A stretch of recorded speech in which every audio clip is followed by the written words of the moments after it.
Words at War presents Escape from the Balkans with Robert St. John as guest narrator.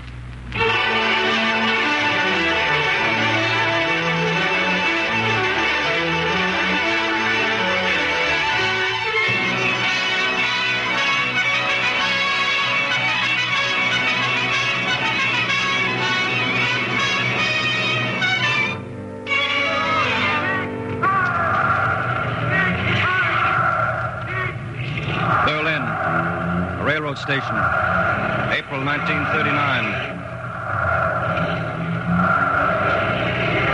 Cars are leaving now. The greeting ceremonies are over, and I stand with a newspaper friend, watching the cultured gangsters depart for the banquet halls. They're all there. Goebbels, Ribbentrop, Raeder, Hess, Neurath, Brauchitsch, Keitel, Himmler, Goering, and Adolf Hitler. Michael Paddock, I was wondering if you'd come. Well, here I am. Is it worthwhile? Certainly. At least it proves one thing. What? That it would not be impossible to kill Hitler. I could have killed him myself. He was less than 20 feet away from me. Oh, why didn't you, Michael? Your fame would be assured you'd go down in history. Well, who knows? Maybe one day I'll be sorry I didn't have a go at it. Not to mention the headlines, your possible confession. Why I killed Hitler. A front-page story in every paper in the world. Yes, and as it is, all I can write is why I didn't kill Hitler, which wouldn't make a front-page story anywhere.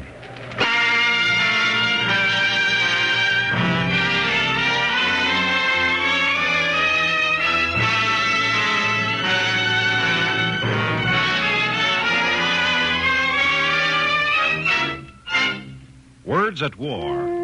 The National Broadcasting Company, in cooperation with the Council on Books in Wartime, brings you another in the series of radio treatments of important books of this war.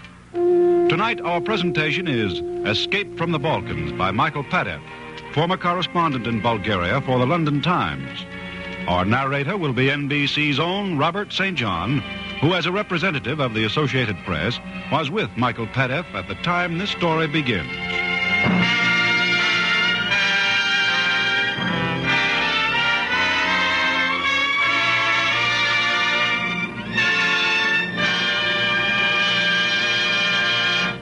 This is Robert St. John.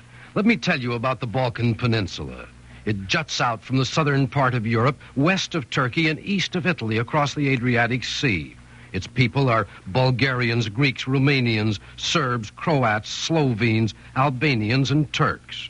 There are no clear geographical boundaries between any of the Balkan states. Among the thinkers and leaders of the Balkans, there are those who favor Russian domination, and those who have other ideas for the future. But many Balkan thinkers believe in and work toward a great Balkan federation, with all nationalism, that bane of the Balkans, subordinated to the will of the people of that entire corner of Europe.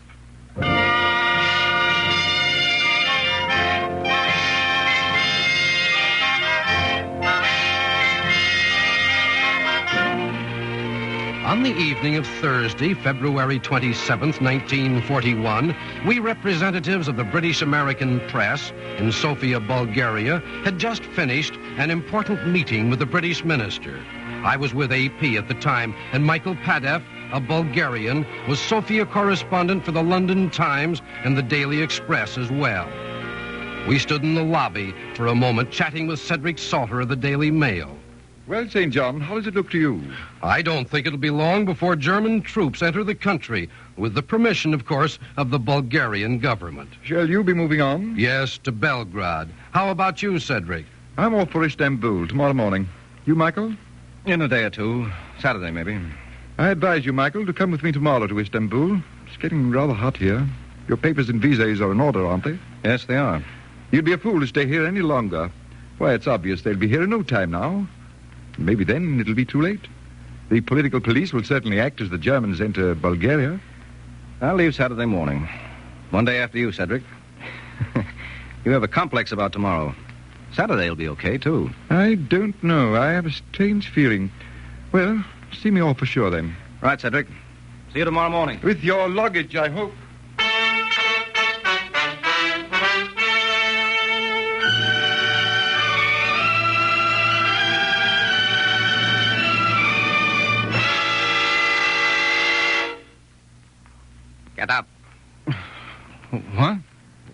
Don't try to resist. It's useless. Get up. Take that flashlight out of my eyes. I can't see. Very well.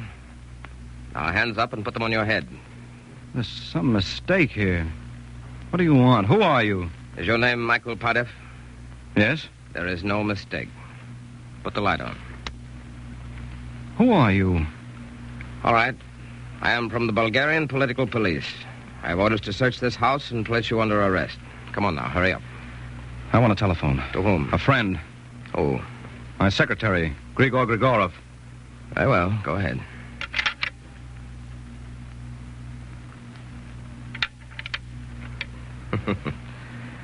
Put on your overcoat now, and, oh yes, from the closet or wherever it is that you keep them, take 2 blankets, several shirts, socks, and underwear.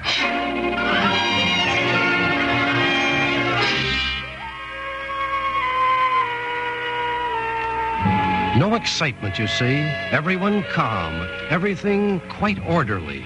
There was a car waiting outside at the curb. And presently, the door of Michael Padef's house slammed behind him with a heavy finality. Like the door of a jail, a cell. But no, the slam of the cell door is different. Like that. And Padef squints his eyes instinctively against the darkness. And a shadow, blacker than the darkness, separates itself from 2 others squatted together on the bare wooden floor of the cell. And a voice cries out, Good God. Michael. I can hardly see in here yet, but... You're George Volkov. Yes, Michael Padef is right. It is George Volkov, editor of Pladne, suppressed in 1937 as Bulgaria's most democratic newspaper. Presently there is talk, and the other 2 shadows on the floor of the cell become personalities. One calls himself Tsiko the pickpocket, and he's angry at being mistakenly confined with political prisoners. The other is motionless. One of his legs are paralyzed. George Volkov, noticing Michael's questioning glance, speaks quickly. Now, don't ask stupid questions. He came down from the dentist's laboratory the other day. We all go there today, so you'd better listen to me. Dentist? Dentist laboratory? Yeah, we call it that, because of 3 special chairs they have up there in the torture room.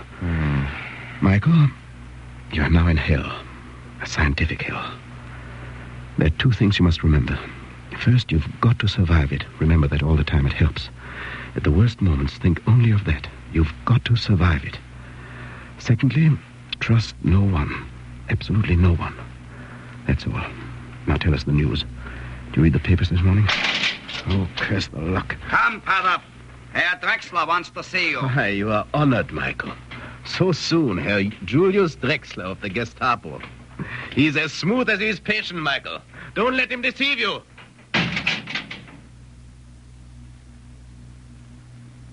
Now, that's the 3rd time you've asked me for water since we began our interview this morning, Padef. Before you get water or food, you'll confess.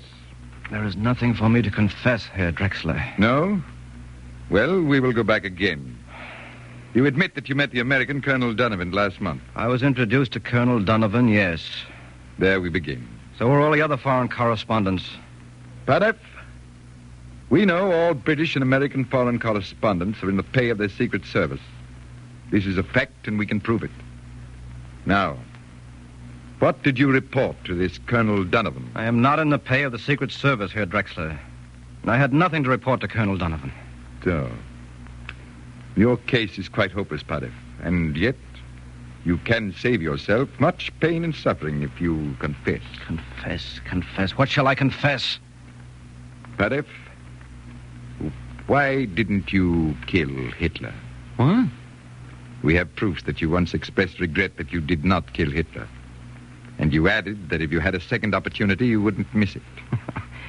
Do you mean to say that you really take that story seriously, Herr Drexler? As an indication of your state of mind, yes. One doesn't joke about such things. We will return to that.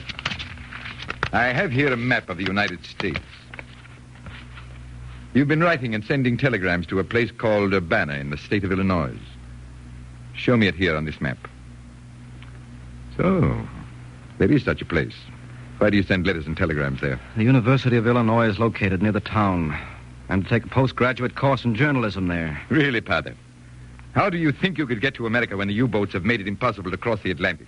Convoys do get through, Herr Drexler. You must know that. Oh, yes, I know. Some did get through. But that's ended. And can you explain to me why you should want to go to an American university? They're no good. None of them. Schools of propaganda, run by Jews. Their false teachings have ruined the world. You can see that I'm right, Padaf. Wilson was a university professor. The same Wilson who cheated Germany. Am I not right?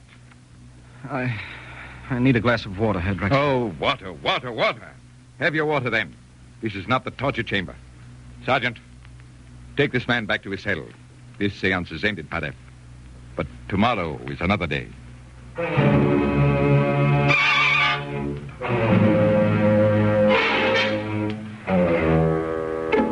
Tomorrow, and tomorrow, and tomorrow. But Michael Padaf was lucky at that, because he had the moral support of George Volkov on his first visit to the dentist's laboratory. Gentle nickname for the torture chamber. As they entered the room, George whispered in his ear, Michael, faint as soon as you can or pretend you fainted. That's the only way. I only leave you alone when you show no sign of life. Quiet! I'm off your clothes, all of you. Undress. There were 10 other men in the dentist's laboratory when Michael and George entered, all of them naked. Michael Padaf doesn't remember exactly what happened. There were 5 plainclothes men strolling around and others in shadowy corners where the screams came from. Truly, they were the screams of men, yet they sounded like beasts in agony. The shots were fired when one of the prisoners turned and struck in desperation and pain. The others rushed forward then, and George Volkov cried out, "It's a riot. Let's make it a good one. Get in there and swing your fists, Michael, while the lights are out."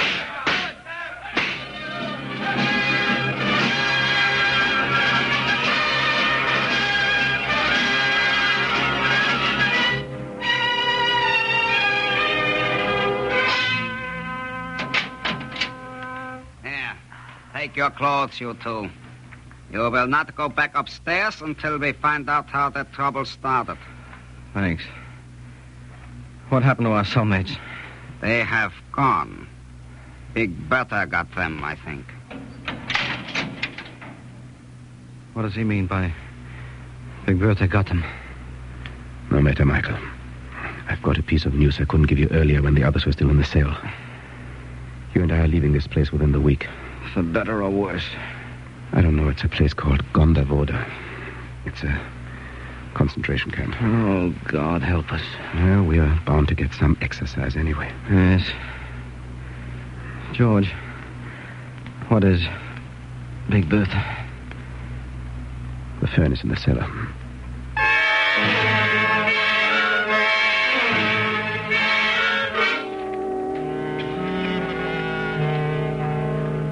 Gondavoda was a dream of a place, a guilty man's dream of hell. At 6:30, the prisoners had breakfast. Begin eating. They ate in groups of 12 after one man had ladled out the soup into the 12 tin plates they handed toward him. Stop eating. Dostoevsky defined man as the only animal that gets used to everything. The prisoners at Gondavoda, or some of them, lived to prove that definition.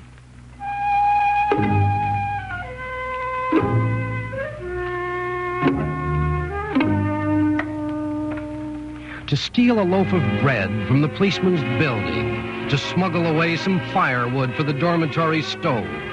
That was the cardinal object of the prisoner's day at Gondavoda, well worth the risk of a policeman's whip or even his bullet.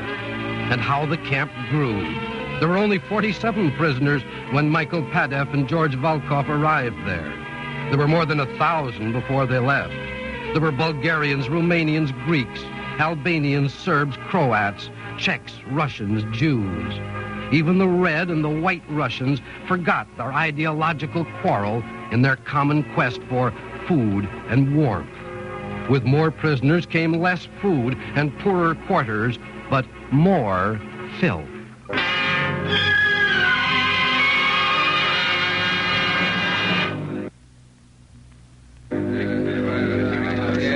Sorry to inform you that I have just received a letter from police headquarters.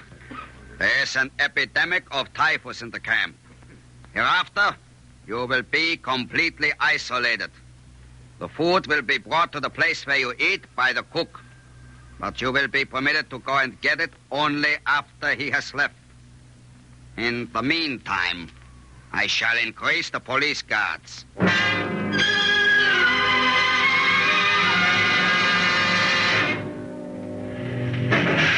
Lie flat.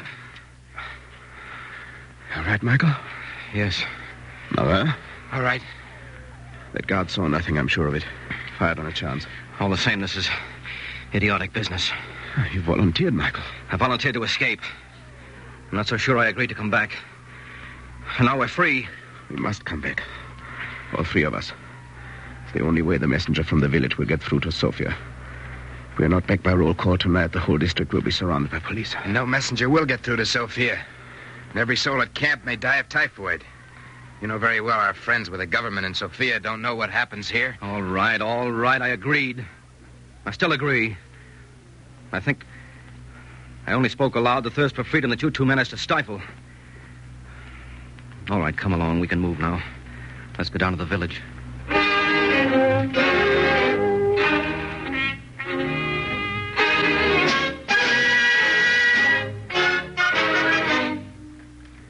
Well, you'll go then, huh? Yes, I'll go myself tonight. Here, you asked for some lumps of sugar, George Volkov. Thanks. These younger ones, who are they? This is Michael Padev. This one we call Marin. Well, you can't go back to the camp. It's too late. We can hide you in the village for the time being. Why not join with us partisans? We'll teach you to fight the fascists. Not now. We're leaving now. We can't desert those who wait for us back at Gondavoda. Sheer madness. You can't possibly do it. You'll be caught. Our mission is done, partisan friend. Way back is all uphill, and we must run for it. We depend upon you? With certainty. The message will be in Sofia tonight. And we must go. Michael? I'm ready, George. Marin? Let's get back. With all this danger, I actually miss the filthy camp. Liar. Yes, Michael. But we must go back now.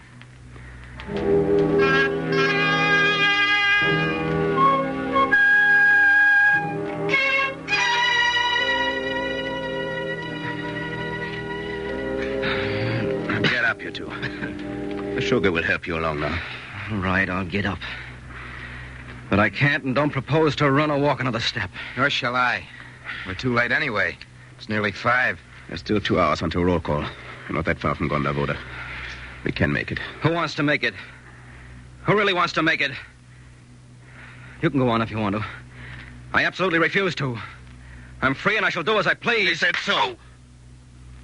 Same thing's in store for you, Marin, if you happen to feel like following his example. Now get up, Michael. Go on ahead. Marin will follow you.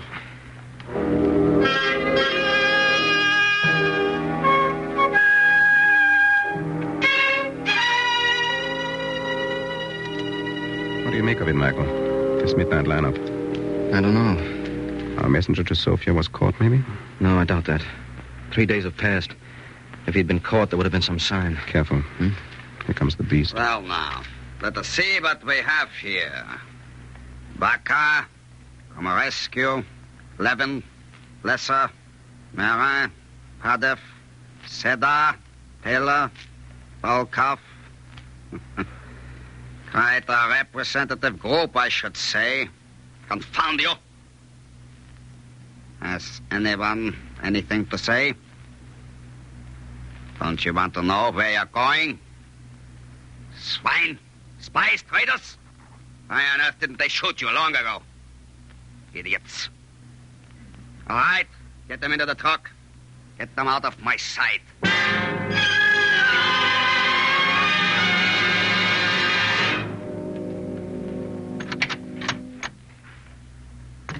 Well, gentlemen, I'm sorry to have kept you waiting. Who are you? I'm the doctor. Or rather, one of the assistant doctors. What hospital is this? Is this a lunatic asylum? Why, heavens, no. Perhaps you're not to be told, so I won't tell you. But it is one of the best. One of the very best in the country. Now, I want you all to take a good warm bath. It's all ready for you. There'll be a little wait for dinner since I didn't expect so many of you. Oh, stop this nonsense, will you? What is this all about? What bath? What dinner? What are you going to do with us? Oh, you must be Michael Padoff. Yes, you were described. Well, there's no mystery here, my friend. You must be washed and fattened up. The medical committee will be here in the morning to look you all over. You're 16 lucky men, I'd say. What happens after the medical committee? Well, if they say you're well enough, you may go home. After a few days' rest, of course. Home? To Sophia? Have you another? What is the meaning of all this? You are 16 specially picked little chickens, taken out of the crate to set at ease any Oh, come now, Padoff. You're having your joke, aren't you? Aren't you? And I can't afford to have you turning your political friends against me.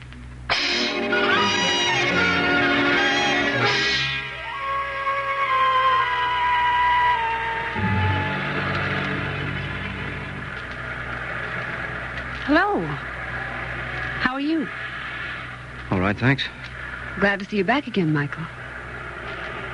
When did they free you? A few weeks ago. Devils. Tell me, what was it like? It was all right. As a matter of fact, I quite enjoyed it. Don't try to be funny. I couldn't be more serious. How long did you stay? 4 months. 4 months. It's a long time, isn't it, for a concentration camp? Is it? Oh, for goodness sake, stop joking. Tell me what the conditions were really like. Let's begin at the beginning. What time did you have to get up in the morning? At 9. At 9? Yes. And we went and bathed. Bathed? Yes, in the swimming pool. And what a swimming pool. Like a Hollywood film star's. Gave us an appetite for breakfast. It's quite enough of a joke, Michael. I don't understand why you've chosen to make fun of me.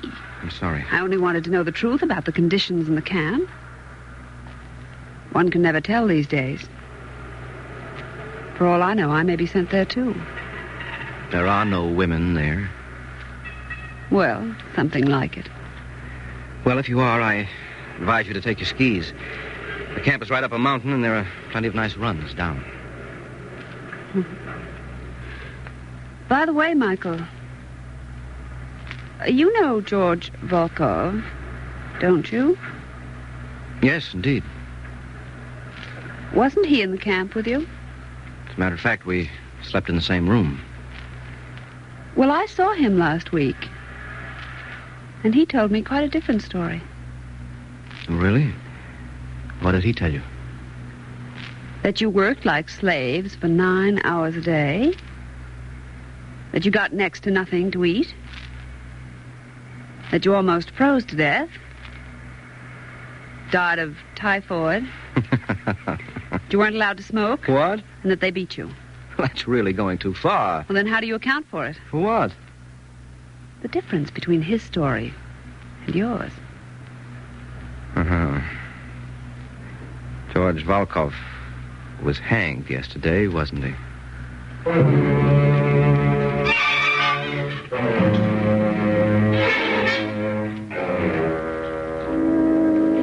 Grigor Grigorov is a strange little man, but he's Michael Padoff's friend and secretary, and he knows the right people. It is Grigor's careful planning which has brought him and Michael Padoff to the Turkish border with forged passports. They wait nervously in a car outside a German frontier headquarters in Bulgaria. The 2 folding seats in front of them are occupied by an Italian and a Russian named Razinski. A few feet in front of the car lies Turkey and freedom. So now, Michael, We've been sitting here an hour, waiting for the approval. come, let's talk of other things. I suppose you'll want to write a book when we're free of all this. Maybe. And your readers will call you communist, and you'll be unhappy. Why should they? Because I would want to see my fellow workers organized in professional associations? Because I would insist on the defense of workers' rights? Does that mean that I'm any more of a communist Grigor than any labor leader in America or England?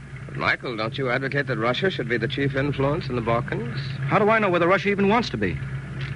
That's not the point. The point is that... All right. What is it? If you're Victor Achinsky, you're under arrest. No, I'm not. I am Victor Achinsky. Get out. Arrest him. All right, driver. And go on with these passengers. To the canteen, driver. Any canteen, any Turkish canteen. Michael, we shall drink raki. What shall be the toast? What do you think, Grigor? Slobodou. Slobodou? What does that mean? Shall we tell him, Grigor? That depends. Are we in Turkey yet, driver? We are across the border, yeah? Then we shall tell you. Slobodou. In Russia means freedom. Freedom, Michael. Slobodou.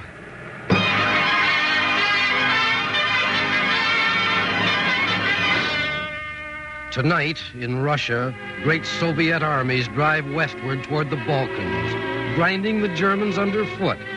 Tonight in Italy, British and American armies advance toward Rome, Florence, Venice, while just across the narrow Adriatic Sea, in the Balkans, the partisans, under General Tito, are clearing the coast of German troops, preparing the way for us whenever we are ready to move in that direction. Who are the partisans? Well, I can't tell you from first-hand experience, because when I fled from the Balkans, that partisan army hadn't yet been formed. But last month, a friend of mine did get into Yugoslavia, and he discovered the truth. He was Dan DeLuce, an Associated Press war correspondent who discovered for himself that the partisans are a people's army without narrow nationalistic ambitions, a people's army fighting to free the Balkans from fascist domination.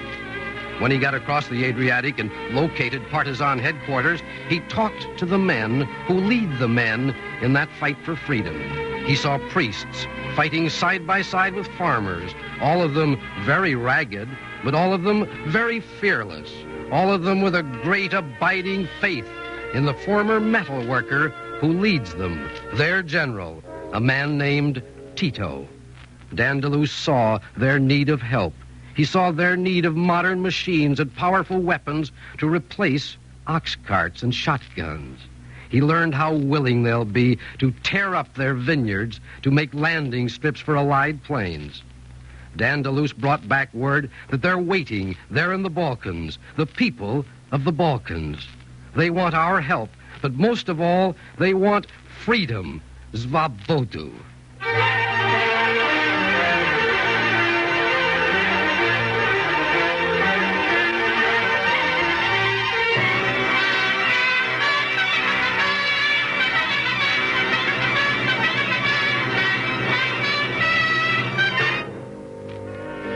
Thank you, Robert St. John.